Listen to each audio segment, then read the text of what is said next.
오늘 은혜 받으실 말씀은 역대하 21장입니다. 역대하 21장 20절 한 절만 보겠습니다. 역대하 21장 20절 말씀 다 같이 한 목소리로 천천히 합독하시겠습니다. 여호람이 32세에 즉위하고 예루살렘에서 8년 동안 다스리다가 아끼는 자 없이 세상을 떠났으며 무리가 그를 다윗성에 장사하였으나 열왕의 묘실에는 두지 아니하였더라. 아멘. 이 말씀으로 실패한 왕 이런 제목으로 은혜 말씀을 나누겠습니다. 여러분, 실패와 성공 기준이 뭔가요? 돈 많이 버는 것, 높은 자리에 올라가는 것, 좋은 자리에 앉아 있는 것, 권력을 잡는 것, 이런 것이 있을 때는 성공한 사람이고 이런 것이 없으면 실패한 것인가요? 물론 우리가 세상 가치관으로 보면은 그렇죠. 세상에 그렇게 보는 거잖아요. 돈 많이 있고 높은 자리에 올라가 있고 이러면 참 성공한 사람이다 그럽니다. 다시 물어야 돼요. 정말 그게 성공인가? 왜 그러죠? 없어지는 것들인데, 없어지는 것들 많이 가지고 있어 본들 다 사라지는 거잖아요. 그러니까 없어지지만은 그래도 많이 가졌기 때문에 성공했다, 이렇게 말하는 게 정말로 성공한 사람에 대한 평가냐 이겁니다. 물론 세상에는 그렇게 이야기하고 있는데 하나님의 기준은 뭘까요? 중요한 건 이 세상에서 살다가 하나님 앞에 가서 하나님 앞에 마지막으로 우리가 신문을 받는다고 그랬죠. 최종 결론을 내립니다. 내가 살아온 인생 잘 살았다, 못 살았다. 세상 가치관 기준하고 하나님의 기준하고 다르다는 게 문제지 않습니까? 이 세상 살면서 우리들은 세상 가치관에 자꾸 끌려다니기가 쉽습니다. 그러다 보면은 그게 그냥 세상 잘 사는 것으로 이렇게 오해하기가 쉬운 거지요. 그런데 하나님 앞에 갔을 때 그거 아니다 그러면은 참 얼마나 비참하겠습니까? 영원한 세계에 들어가는 그 관문에 있어서 하나님이 No 이런 평가 받는다면 어떻겠습니까? 근데 하나님이 Yes, 멋지게 산 거야, 잘 살았어, 이 평가면은 모든 것 다 이렇게 끝나는 거 아니겠어요? 오늘 본문 말씀 한번 읽었던 말씀 한번 더 읽어보세요. 20절 21장 20절 다 같이 읽겠습니다. 여호람이 32세에 즉위하고 예루살렘에서 8년 동안 다스리다가 아끼는 자 없이 세상을 떠났으며 무리가 그를 다윗성에 장사하였으나 열왕의 묘실에는 두지 아니하였더라. 이건 왕 여호람의 삶이 어떤지를 이 한 문장으로 정리해버리는 거죠. 남유다의 5대 왕이지 않습니까? 예루살렘에서 8년을 다스렸습니다. 그런데 결론 뭐라고 이야기하죠? 아끼는 자 없이 세상을 떠났다. 요람의 아버지가 누구죠? 여호사밧, 그 훌륭한 여호사밧. 할아버지는 아사. 다 훌륭했죠? 그렇게 훌륭했던 그 할아버지, 아버지는 더 훌륭했잖아요. 그 밑에 아들 여호람.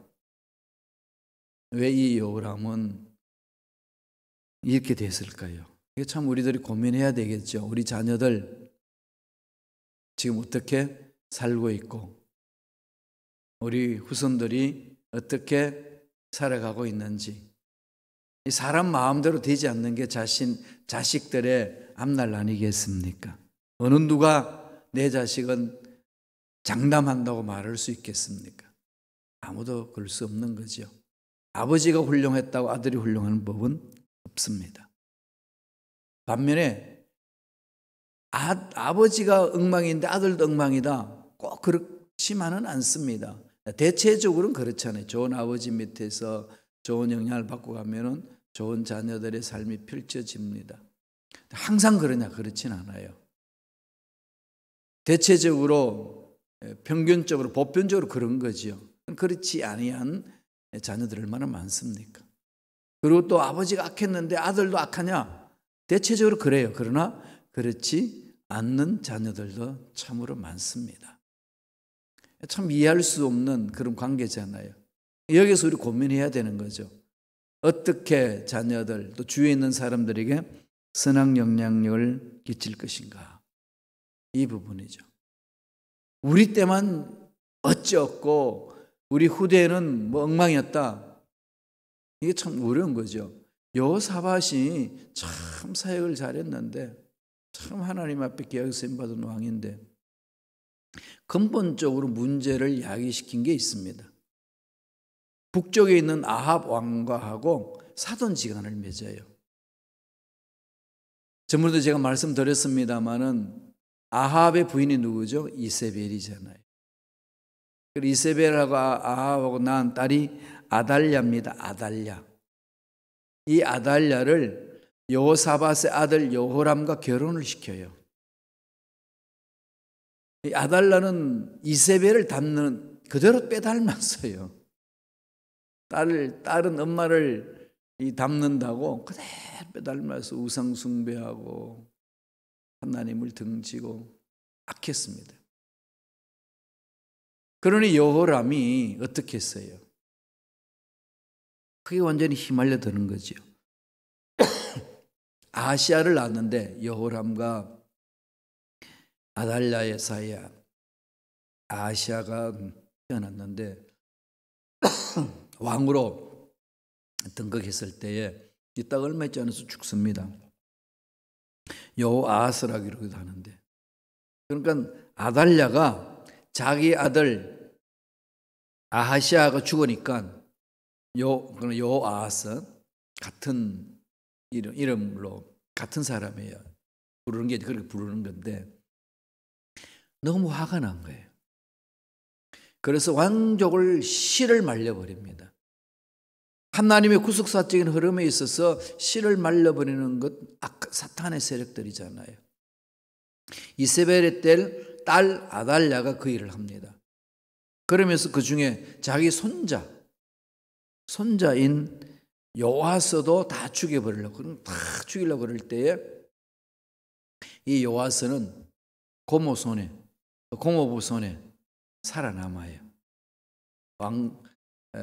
성전에 이렇게 숨겨놨다가 8년 동안 숨겨놓잖아요. 그렇게 해서 기릅니다. 요아스 왕은 참 또 훌륭해요. 그러니까 완전 피비린내가 나는 그런 왕가가 되어버렸습니다. 여호사밧 이후에. 그게 이젠 여호사밧 아들 여호람이에요. 이런 부분에 대해서 오늘 성경에는 실패였다. 32세에 올라가서 8년 동안 예루살렘 다스렸는데 아무도 그걸 아껴주는 사람도 없이 죽었고, 그 왕실에 속한 묘지가 있는데 그 조상들의 믿음의 조상들이 거기에 안장하는 곳에 들어가지도 못했습니다. 죽음이라는 것은 존경을 피하는 것이고 삶을 기리는 건데 이게 완전히 다 묻어져 버리는 거죠. 왜 이런 일이 일어났을까요? 이건 우리한테 주는 교훈이 있잖아요. 반면교사를 삼아야 되죠. 나도 여호람처럼 살면 그렇게 되겠구나. 그럼 깨닫게 되는 거죠. 그럼 어떤 결심을 해야 됩니까? 그러지 말아야지. 이렇게 되는 거죠. 그러지 말아야지. 그럼 여호람은 어떤 짓을 했는지, 어떻게 살았는지 말씀을 통해서 살펴보겠습니다. 역대하 21장 12절에 나옵니다. 다 같이 읽겠습니다. 선지자 엘리야가 여호람에게 글을 보내어 이르되, 왕의 조상 다윗의 하나님 야훼께서 이같이 말씀하시기를, 내가 내 아비 여호사밧의 길과 유다 왕 아사의 길로 행하지 아니하고, 여호람은 하나님이 기뻐하신 길을 안 가는 거죠. 왕들이 참 잘 살았다라고 이야기하면은 다윗의 길로 행했다 그렇게 이야기하잖아요. 여호람에 대해서는 어떤 평가를 하죠? 아버지 여호사밧의 길로 가지도 않고 할아버지 아사 왕의 길로 가지도 않았다. 하나님이 주시는 평가입니다. 그러니까 하나님이 주시는 성공과 실패의 평가 기준은 뭐라는 거지요? 여호사밧의 길, 아사의 길, 이건 뭐죠? 하나님 중심으로 가는 길, 이런 길로 가는 사람이 성공하는 길이다라는 거죠. 첫째로 여호람 왕은 하나님 말씀에 불순종하였다라는 거죠. 실패의 기준은 여기에 둡니다. 말씀에 불순종한 자는 실패하다. 우리들이 신앙생활을 해나갈 때에 하나님이 있음을 압니다마는 하나님 말씀이 안 따라가는 것, 이건 이론적으로는 하나님이 계신다는 걸 믿는데 삶으로는 안 믿는 거지요. 그러니까 유실론, 하나님이 계심을 믿는 것과 실제적으로 내 삶에 하나님이 간섭하신다는 것을 안 믿는 것과의 충돌이 있는 거죠. 이렇게 사람들에게 나타나는 모순점이에요. 저와 여러분의 삶을 돌아보셔야 돼요. 나는 어떤 삶을 사는가? 기도 속에는 하나님은 살아계시고 성경 속에도 하나님 살아계시고 교회에서는 하나님 살아계시는데 세상 나가면 하나님이 내 삶 속에는 없어. 이것을 가지고 실천적 무신론자다. 삶으로는 예수를 안 믿는 거, 삶으로는 하나님 능력을 안 믿는 거, 하나님의 살아계신 존재를 안 믿는 것, 이건 실패하는 거죠. 인생 실패입니다. 여호람이 그렇게 살았어요. 하나님 계신 걸 알면서도 말씀에 불순종하는 겁니다. 백성들을 강요해서 우상 숭배하고, 왜 자기 부인 아달랴가 그렇게 막 꼬드기면서 가니까 백엔입 성소에 못 이기는 거죠. 자기 어르신 장인 어른도 아합도 그러지 않나요? 그죠? 아합도 이세벨 말을 듣고 그냥 백인의 성소에 넣어가지고 하나님 야훼 신을 다 버리고 우상 숭배로 빠져들어갑니다. 근데 엄마한테 배웠던 그걸 그대로 가져와가지고 이 아달랴가 그렇게 합니다. 그러니까 온 백성이 우상 숭배하고 나가는 거죠. 그리고 여호람이 왕이 되었을 때에 그 형제들이 있었어요. 근데 그 형제들이 우상 숭배하면 안 된다. 아버지 봐라. 아버지가 어떻게 살았냐. 할아버지 어떻게 살았냐. 형 이러면 되겠어? 이렇게 이제 건면했겠죠. 그래도 어떻게 합니까? 그게 13절에 나와요. 어떻게 하는지 볼까요? 다 같이 읽겠습니다. 오직 이스라엘 왕들의 길로 행하여 유다와 예루살렘 주민들이 음행하게 하기를 아합의 집이 음행하듯 하며 또 내 아비 집에서 너보다 착한 아우들을 죽였으니, 형제들을 다 죽여버렸어요. 말씀 위에 서서 하나님 앞에 살아야 된다고 하는 그 형제들을 죽이는 거죠. 그리고 자기 왕의 자리를 지키는 겁니다. 우상숭배를 반대하고 나오니까 그걸 귀담아 듣고 돌이켜야 되는 그가 오히려 그렇게 정확하게 하나님 말씀대로 살아야 된다라고 평가하는 그들을 다 죽여버립니다. 그랬더니 오늘 성경 21장 마지막 절에는 뭐라고 이야기합니까? 아끼는 자 없이 세상을 떠났더라. 기억조차도 하지 않는 거죠. 보기도 싫은 거지요. 이 부분을 하나님은 우리들에게 강조하시는 겁니다. 저와 여러분 삶도 이럴 수 있다는 거지요. 그럼 어떻게 해야 되겠습니까? 돌아서야 되는 거죠. 내 삶을 돌아보면서. 참 이게 돌아서는 것 이게 중요하잖아요. 그런데 마음은 돌아서겠는데 삶으로 잘 돌아서지 못할 때가 많습니다. 그래서 하나님 능력을 사모하셔야 돼요. 그래서 날마다 육체를 복종시켜야 됩니다. 그래서 말씀을 붙들고 부르짖어야 돼요. 그게 우리들이 갈 길입니다. 두 번째, 여호람은 어떻게 했죠? 회개하지 않아요. 이게 참 안타까운 일이죠. 하나님의 나라의 출발은 뭐부터 출발하는 거죠? 회개죠, 회개. 잘 하시는 내용이잖아요. 천국과 지옥 가는 데 있어서 천국은 죄 한 번도 짓지 않는 사람이 가나요? 아니죠. 지옥은 죄진 사람들이 가나요? 아니죠. 거기에 대한 기준이 뭐죠? 회개하느냐 안 하느냐. 이게 기준이죠. 죄를 아무리 많이 지어도 회개하고 돌아서면 하나님 받아주시는 넉넉하신 분이에요. 이 사랑을 체험하면 감격하는 거죠. 무슨 죄악을 범해도 회개하는 자는 받아주시죠. 그래서 자꾸 그 사랑을 체험하세요. 그 사랑을 체험하면은요, 반복해서 짓는 죄를 끊을 수 있는 힘이 있습니다. 우리가 죄인 줄 알면서도 죄를 짓잖아요. 왜 그러죠? 그거 죄를 끊을 수 있는 힘이 없으니까. 그래서 그냥 끌려가는 게 얼마나 많습니까? 그걸 가지고 하나님 앞에 내어놓으셔야 돼요. 회개하고 돌아서는 거죠. 그럼 언젠가는 그게 끊어질 수 있는, 끊는 힘이 생기는 거죠. 그렇게 해서 하나님 앞에 가까이 가는 거 아니겠습니까? 회개하는 거. 이게 정말로 중요합니다. 하나님 앞에 올바로 칭찬받지 못한 왕들은 다 회개하지 않았어요. 북조 이스라엘, 남부로 나눠지고 북조 이스라엘의 왕들이 몇 명이냐면 19명이었습니다. 19명의 왕들 중에서도 선한 왕은 한 명도 없었습니다. 왜 그럴까요? 참 사람이란 게 19명 중 한 명은 그래도 선한 상이 있지 않나요? 하나님 평가예요. 왜 그렇죠? 잘 아시죠? 전부 제가 말씀드렸는데 여로보암 중심으로 다 우상 숭배를 한 거죠. 하나님 말씀을 불순종했습니다. 그게 여로보암이 이끌어 간 거지. 여로보암이 지도자 한 명이 다 그렇게 해가지고, 그래서 북조 이스라엘의 왕이 되려면은 북조 이스라엘의 왕 되는 정통성은 그들이 세워놓은 제단에 가서 제사를 드려야 되는 거예요. 우리 현충원에, 대한민국 현충원에 가서 먼저 순국 선열들에 대해서 어떻게 합니까? 가서 이제 묵념하고 오잖아요. 나라를 지킨 것에 대해서.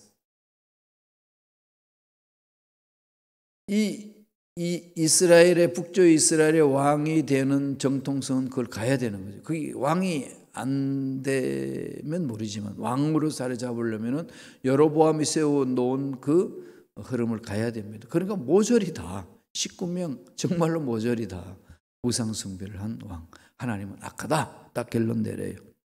남조 유대는 어땠나요? 남조 유대 20명이 왕들이었는데 거기에는 선한 왕들이 있습니다. 왜냐하면 하나님 말씀대로 몸부림쳤던 왕들이 있었기 때문에. 예루살렘 성전, 이미 그것은 하나님이 다윗을 통하여서 솔로몬을 통하여서 그 성전을 건축한 것을 임재하시겠다 약속하셨고 그걸 지켰잖아요. 약속을 지켰습니다. 물론 약속을 지키지 아니하는 왕들 많았어요. 그들은 다 악하다고 평가하는데 그들과 다르게 잘못된 것 통해 자복하고 돌아오고 말씀에 섰던 왕들 선하다 그럽니다. 8명이에요. 아사왕, 요사밧 왕, 요아스죠. 아마사, 우시야, 요담, 히스기야, 요시야. 8명. 이 성경 8명이 선한 왕으로 기록이 됩니다. 기준은 뭐죠? 말씀에 쓰고 잘못을 통해 자복하는 것. 하나님 보시기에 선하다 이거죠. 그럼 기준은 거기에 있습니다. 우리 이 훈련을 해야 돼요.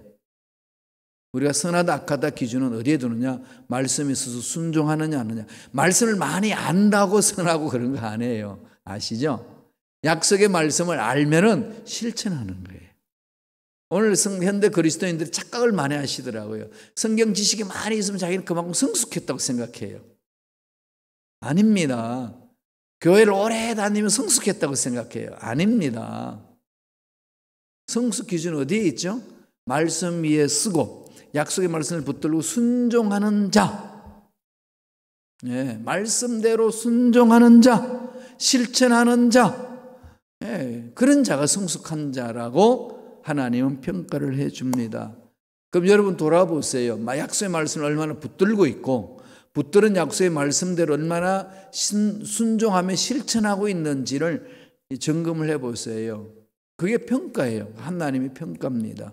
그건 우리가 여기서 평가해 볼 수 있는 거죠. 내가 어떤 사람인지 평가는 정확하게 나옵니다. 역대하 21장 14절 15절 한번 보겠습니다. 다 같이 한 목소리 읽습니다. 야훼가 내 백성과 내 자녀들과 내 아내들과 내 모든 재물을 큰 재앙으로 치시리라. 또 너는 창자의 중병이 들고 그 병이 날로 중하여 창자가 빠져나오리라 하셨다 하였더라. 큰 재앙으로 하나님이 치신다는 거죠. 창자의 중병이 들고 병이 날로 중하게 가는 거죠. 뭐 할 때요? 여호람 왕이 죄를 돌이키지 아니할 때, 끊임없이 죄악 가운데 거하고 죄악을 멀리하지 아니하고 그렇게 살 때 하나님이 손을 드신다. 이 부분이죠. 그러니까 자녀들, 아내들, 재물 큰 재앙으로 치신다는 거 아니겠습니까? 본인은 중병에 걸려서 죽어간다는 거죠. 32세의 왕으로 올랐습니다. 왕이 올라서 8년을 예루살렘을 다스렸어요. 예. 그러니까 40세에 죽은 거죠. 단명한 겁니다. 요람의 할아버지 아사 왕은 몇 년간 통치하신지 아시나요? 41년을 예루살렘을 통치했습니다. 요람 아버지 여호사밧은 몇 년이죠? 25년을 통치했어요. 그러면서 칭찬 들었습니다. 8년을 통치했던 여호람은 하나님으로부터 책망을 듣고 심판을 받습니다. 왜 그럴까요? 말씀 위에 서지 않고 회개하지 않는 결과로. 그럼 답 나온 거죠. 그럼 우리는 어떻게 살아야 될까요? 예, 말씀 붙들고 회개하면 나아가는 거예요. 간단합니다. 그래서 그렇게 살아갈 수 있도록 힘 달라고, 능력 달라고 부르짖어야 되는 거지요. 역대하 21장 18절 여호람이 어떻게 해서 죽는지를 볼까요? 다 같이 읽겠습니다. 이 모든 일 후에 야훼께서 여호람을 치사 능히 고치지 못할 병이 그 창자에 들게 하셨으므로 결국은 엘리야가 예언한 대로 하나님의 심판을 받아서 중병 걸려 죽습니다. 얼마나 참 인간이 이렇게 사악합니까? 빨리 돌아서면 되지 않나요? 하나님이 여호람을 선택 안 하기 때문에 이런 일이 있나요? 아니에요. 왕으로 세웠으면 기회를 준 거 아니겠어요? 그럼 어떻게 됩니까? 말씀이 있어서 가는 거죠. 에이, 그게 뭐 그런 일이 일어나겠냐고. 무시하면 이런 일을 당한다는 거죠. 여러분, 눈에 보이지 않는 하나님, 손에 잡히지 않는 하나님, 말씀 무시하지 마세요. 정말 말씀을 붙들고 몸부림치세요.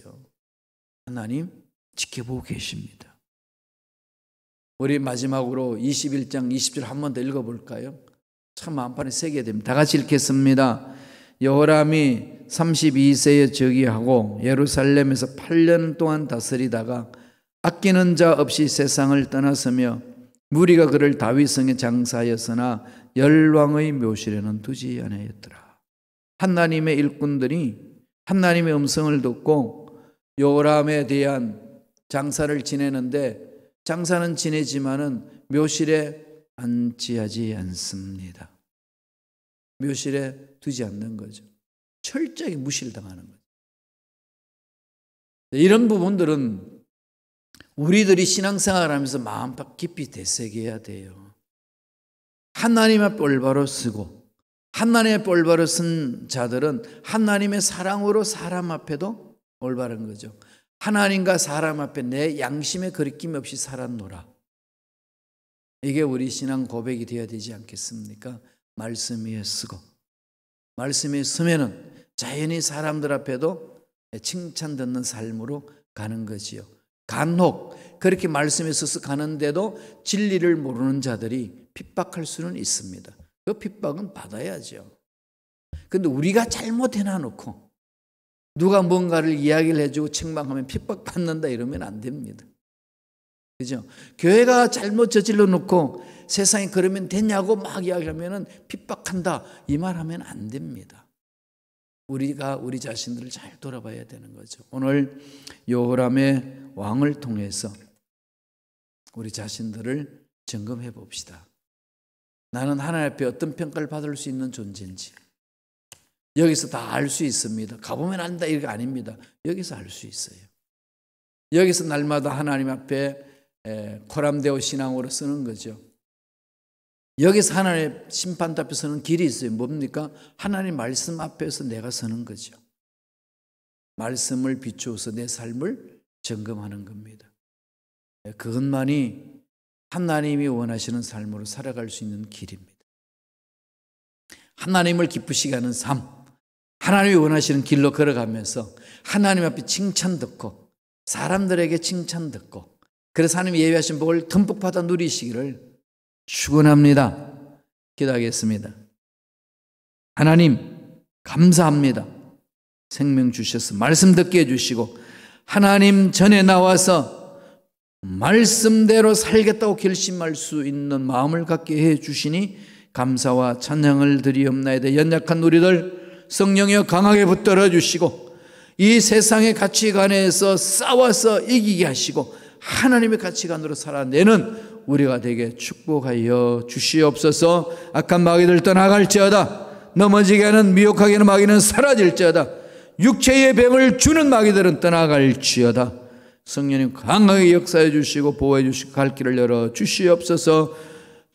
주신 은혜에 감사하여 믿음으로 예물 드립니다. 받아 주시옵시고 우리의 소원 이루어 주시고 앞날 환하게 길을 열어 주시고 좋은 일들만 있게 하여 주시고 좋은 열매 맺으며 살아가는 우리 모두에게 축복하여 주옵소서. 감사없고 예수님 이름으로 축복하며 기도드리옵나이다. 아멘.